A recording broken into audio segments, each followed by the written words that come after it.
Fish, salam revolusi berpikir. Kejanggalan dalam penanganan kasus pembunuhan yang dilakukan oleh Peter Sambo itu hal yang wajar. Kenapa hal yang wajar?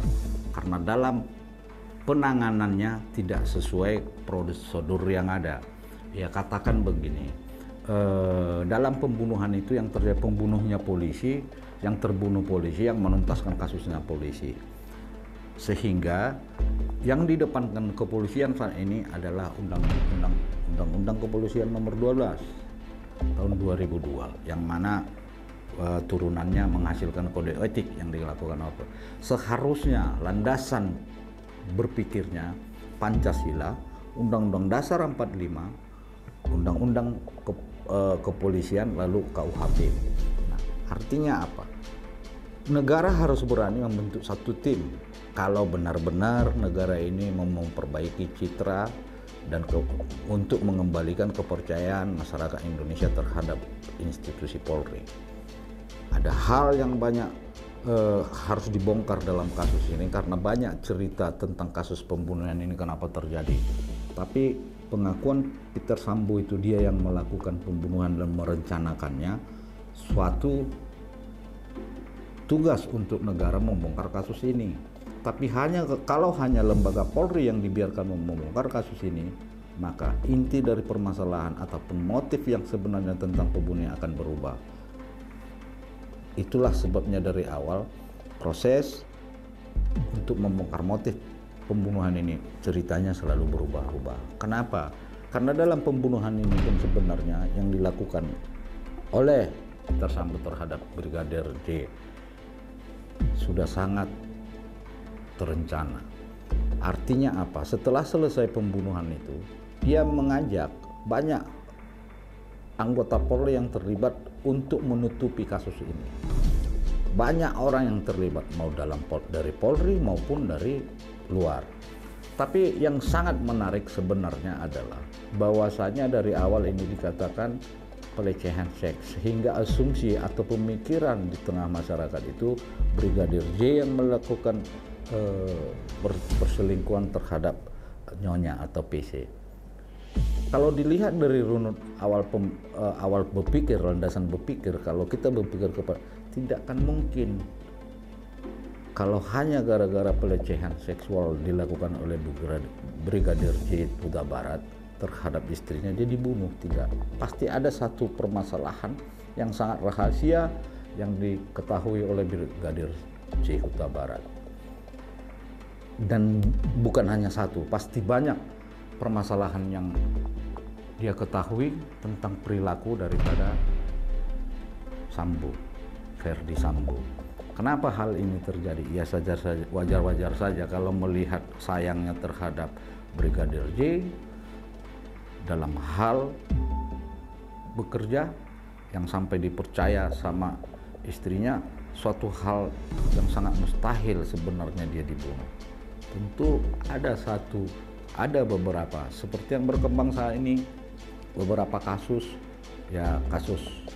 kekuasaan yang dimiliki Ferdi Sambo disalahgunakan dalam narkoba, korupsi, terlebih judi online.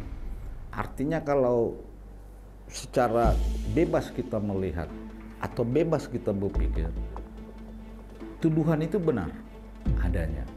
Kenapa? Setelah Ferdi Sambo dinyatakan jadi tersangka, maka serentak polisi seluruh Indonesia ini membongkar kasus judi online yang ada, menggerebek di mana-mana.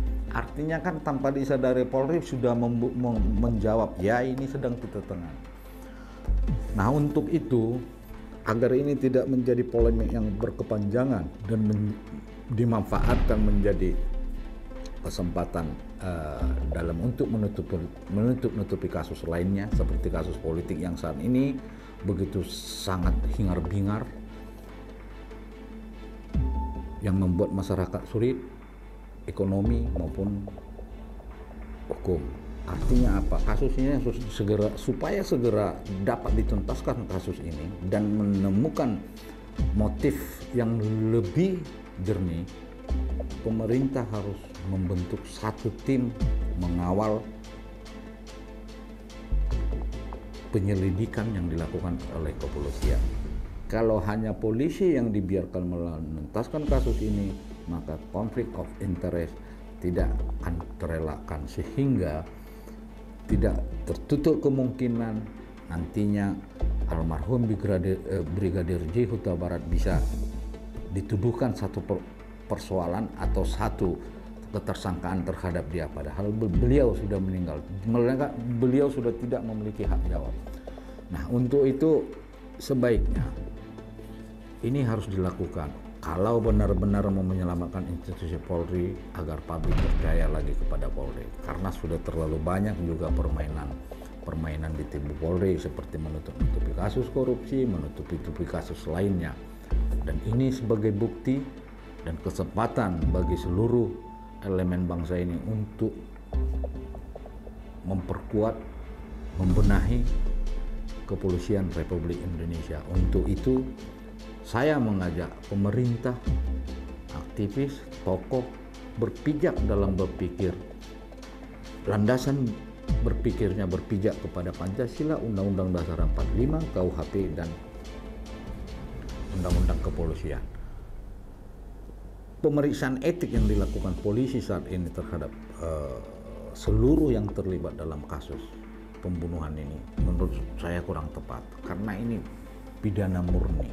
Begitu pidana murni, maka etik tidak berlaku. Yang berlaku adalah KUHP. Artinya apa? Terhadap 63 anggota polisi di samping yang sudah 4 tersangka yang diumumkan oleh Polri, harus dilakukan pemeriksaan secara pidana terhadap mereka, karena mereka turut serta. Benar Peter Sambo yang melakukan eksekusi dengan grupnya, tapi kan ada grup lain yang turut serta setelah kejadian ini, yang merusak CCTV, yang merekayasa pembunuhannya, yang merekayasa opini, dan yang menyebarkan. Ini harus terlibat di pembunuhan tersebut. Itulah namanya pembunuhan berencana. Makanya tidak berlaku terhadap mereka kode etik. Untuk itu saran saya kepada pemerintah, mengingat situasi ini saat ini, karena kasus kematian Brigadir J menjadi sangat mengganggu dalam pemerintahan ataupun kepercayaan publik, padahal rakyat saat ini sangat susah karena ekonomi. Dengan kenaikan BBM, coba apakah sebenarnya kasus ini dipelihara pemerintah supaya masyarakat lupa dengan kesusahan yang dialami, seperti kesusahan ekonomi? Biasanya para aktivis ini akan berteriak ketika BBM naik atau sulit seperti yang terjadi saat ini. Kenyataannya saat ini semua diam, lupa, ataupun apa namanya, yang jelas tidak ada mengkritisi atas kenaikan BBM, karena masyarakat seluruh Indonesia saat ini fokus dalam hal penuntasan kasus pembunuhan berencana yang dilakukan Peter Sambo terhadap Brigadir J Huta Barat. Saran kepada pemerintah, berpijaklah,